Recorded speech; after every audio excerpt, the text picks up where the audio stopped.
국정원이 선관위의 투표 결과 조작 가능성을 밝혔습니다. 황교안이 옳았습니다. 이제 부정선거의 실체가 밝혀지기 시작하고 있습니다.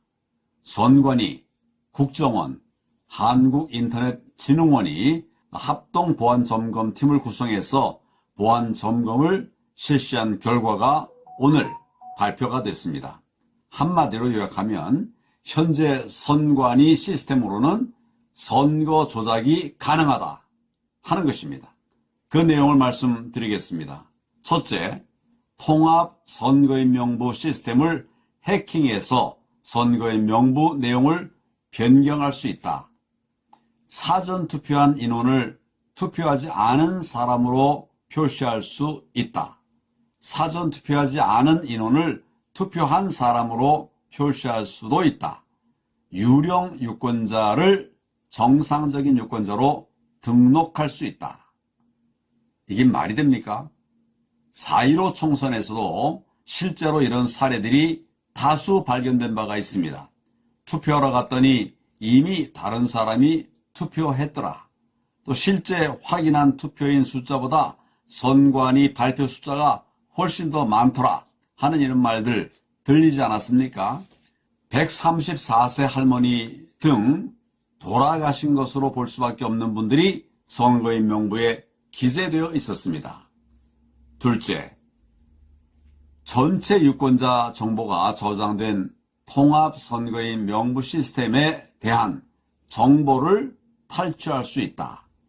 또 셋째, 제외국민 선거인 명부도 탈취할 수 있다. 넷째, 사전투표용지를 대량으로 무단 인쇄할 수 있다.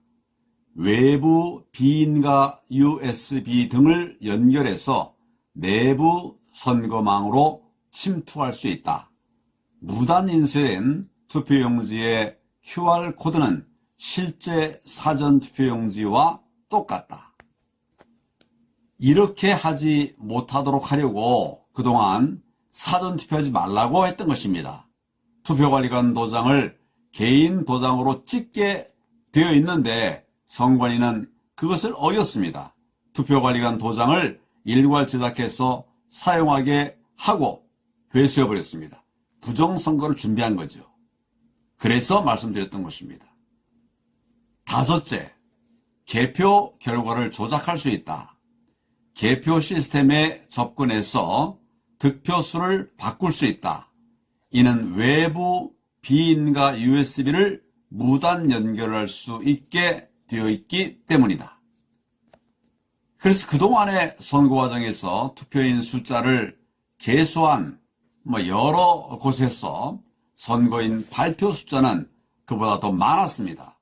득표수가 조작된 것입니다. 그걸 제가 계속 이야기를 했었습니다. 그래서 황교안이 옳았다는 말씀을 드리는 겁니다. 여섯째, 선상투표의 경우 누구를 찍었는지 알 수가 있었다. 그 자체로 헌법상의 비밀투표 원칙 위반입니다. 불법입니다. 또 일곱 번째, 주요 시스템에 대한 패스워드가 해커가 침투하기 쉬운 단순 초기 패스워드를 사용하고 있더라. 요즘 대부분의 인터넷망 패스워드는 숫자, 문자, 특수기호 이렇게 혼합해서 설정하는데 선관위는 그렇지 않았다는 겁니다. 비밀번호 1, 2, 3, 4, 5로 된 것도 있던데 이게 정말 말이 됩니까? 패스워드 보안이 이처럼 고도화된 상황에서 말도 안 되는 보안 시스템을 사용한 것입니다. 여덟째, 정당의 대표나 최고위원 선출에 이용되는 온라인 투표 관리 시스템은 대리 투표가 가능하고 또한 투표 결과를 바꾸는 것도 가능하다는 것이 발표 내용입니다. 그리고 아홉 번째, 이미 발생한 해킹 사고에 대해서도 당사자에게 알려주지도 않았고 또 개선 조치도 취하지 않았습니다. 이게 기관입니까? 정부입니까?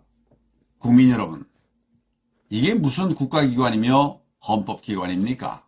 말 그대로 쓰레기 아닙니까? 국민의 소중한 한 표를 자기들 멋대로 입맛에 따라서 바꿔치기 했다는 거 아닙니까? 이번 조사에서 정말 아쉬운 것은 과거 선거에 대한 해킹 공격 여부는 이번 조사 대상이 아니었다는 겁니다. 기간과 인원의 한계로 인해서 이번 조사는 선관위 전체 장비의 약 5%만 점검한 결과라고 합니다. 그러니 이제 제대로 조사해야 됩니다. 다 해야 됩니다. 과거 선거에서 어떤 어마어마한 조작이 있었는지를 4.15 총선부터 다시 조사해야 합니다.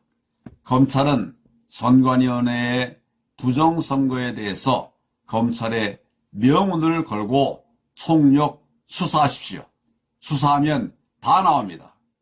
절대 내년 총선을 지금의 선관위로 치르게 할 수 없습니다. 4.15 부정선거의 주범, 조작 전문 선관위는 해체해야 합니다. 내년 총선은 선관위 해체하고 행안부에서 담당하게 해야 합니다. 모든 선거에서 사전투표의 폐지는 반드시 필수입니다. 국민 여러분, 함께 해 주십시오. 감사합니다.